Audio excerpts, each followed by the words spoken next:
Welcome to the Learning Pines YouTube. We hope this video helps. In this video, I will explain how to set up your PayPal account.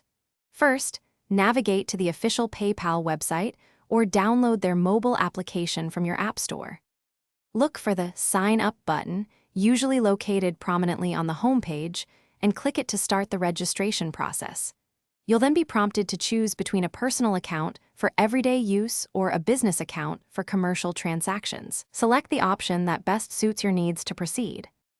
Once you've created your profile, the next crucial step is to link a funding source. You can securely connect your bank account by providing your bank's routing number and your personal account number.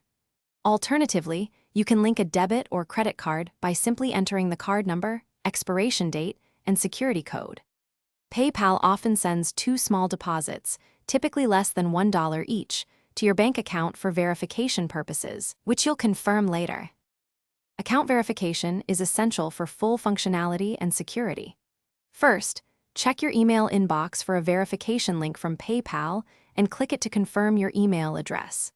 If you linked a bank account, you'll need to log back into PayPal and enter the exact amounts of the two small deposits they sent.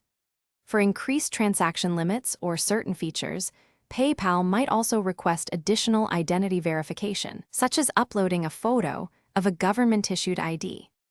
With your account fully set up and verified, you're ready to start using PayPal. You can now easily send money to friends and family by simply entering their email address or phone number. Enjoy the convenience of paying for goods and services online at millions of merchants worldwide. Plus, you can receive payments directly into your PayPal balance, which you can then transfer to your linked bank account or use for future purchases. It's that simple. Thanks for watching. Consider subscribing if we helped you.